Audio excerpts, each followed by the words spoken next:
Cerita ini konon terjadi di daerah Selingkar Gunung Merapi, Sumatera Barat, di mana seorang ibu petani sederhana melahirkan seorang anak perempuan nan elok.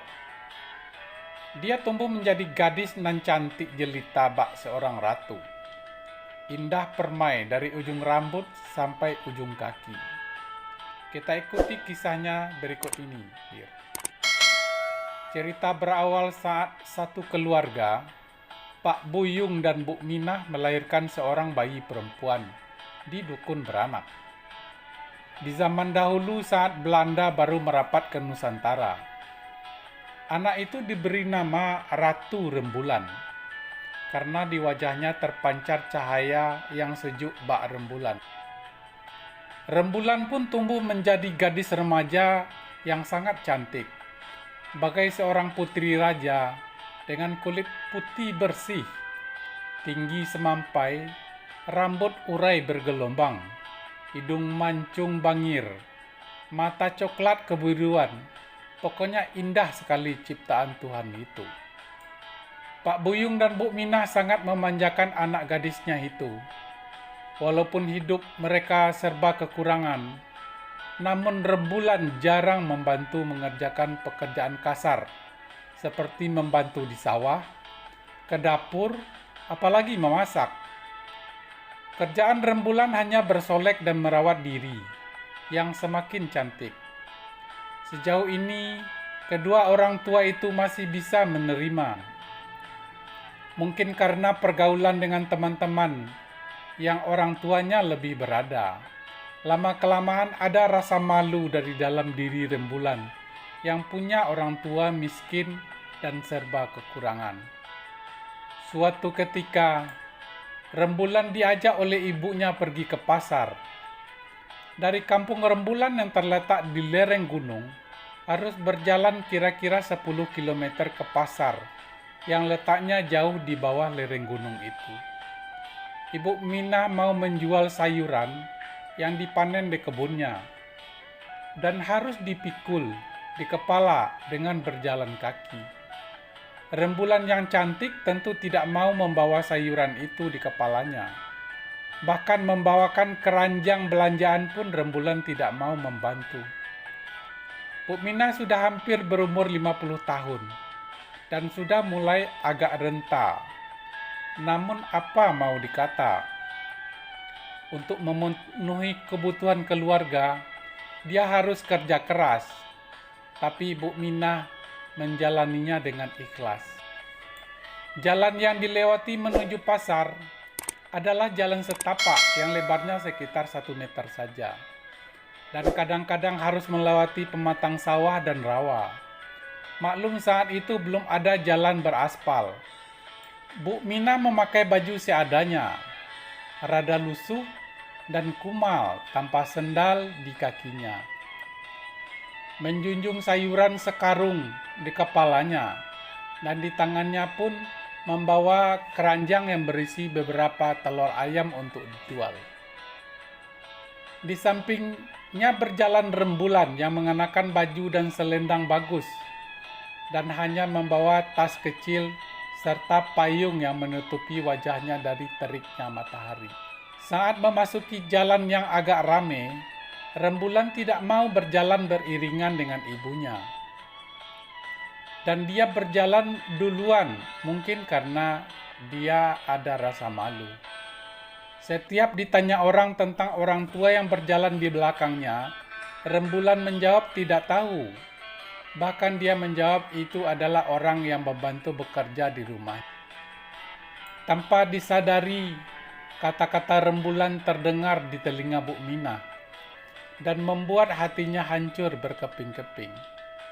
Setelah berjalan sekitar 1,5 jam, maka sampailah mereka di pasar, dan Bu Minah menjual sayur dan telur yang dibawanya kepada pedagang di kota kecil itu.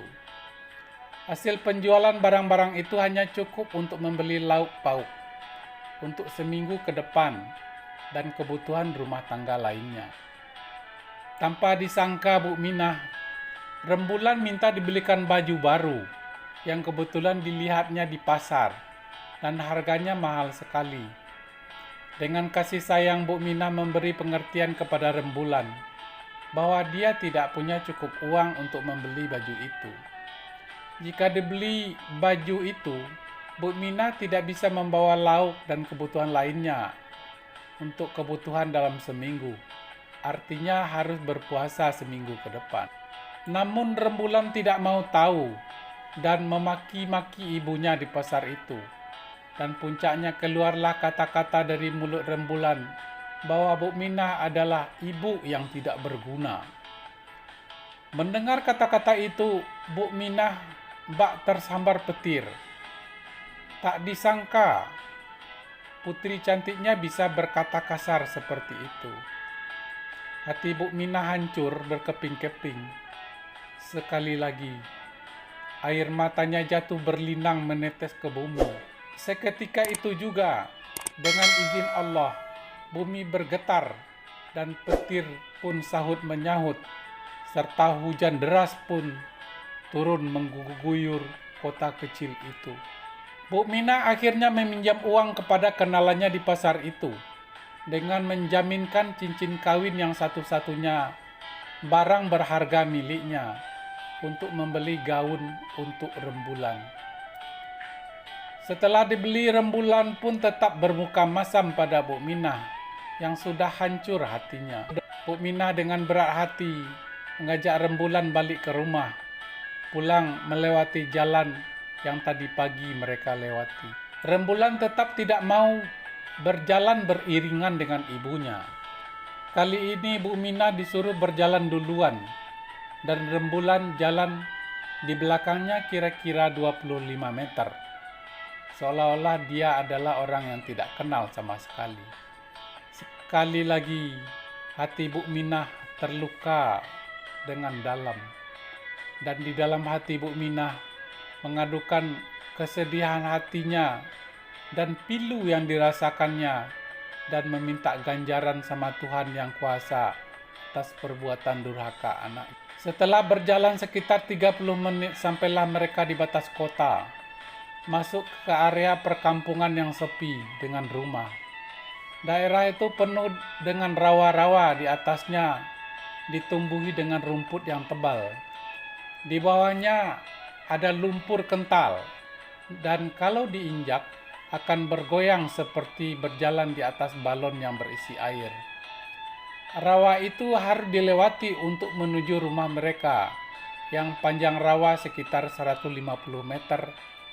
Bu Minah berjalan duluan dengan hati sedih, mengingat kata-kata anaknya yang mengiris hati Bu Minah. Berjalan lurus ke depan, tanpa mau menengok ke belakang. Bu Minah bisa melewati rawa tersebut tanpa masalah sampai di seberang. Namun rembulan pas di tengah-tengah kakinya kejeblos ke dalam rawa. Lalu dia berteriak minta tolong sama ibunya. "Tolong emak, kakiku," kata rembulan. "Cepatlah," kata Ibu Minah tanpa menengok ke belakang. "Sampai di lututku, emak," kata rembulan. "Cepatlah," kata Ibu Minah tanpa mau menengok rembulan ke belakang. "Sampai di pinggangku, emak," kata rembulan. "Ayo segera," kata Bu Minah dengan berurai air mata. "Sampai di leherku, ibu," kata rembulan. "Ya sudah hampir sampai," kata Bu Minah sambil menangis. Lalu dengan sekejap mata, tubuh rembulan ditelan bumi dan hanya menyisakan selendang yang dipakainya yang mengapung di atas rawa itu.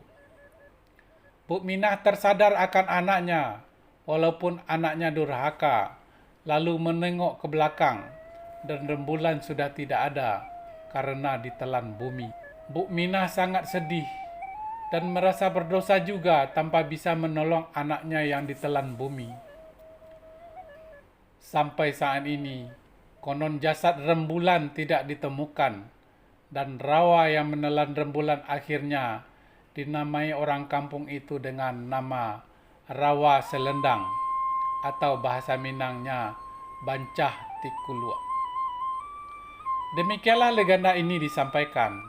Semoga ada hikmahnya buat kita di dalam memperlakukan orang tua, khususnya ibunda. Demikian juga sebagai orang tua, tidak boleh menyumpahi anak karena ucapan itu adalah doa. Semoga Bapak, Ibu, dan teman-teman sehat walafiat dimanapun berada.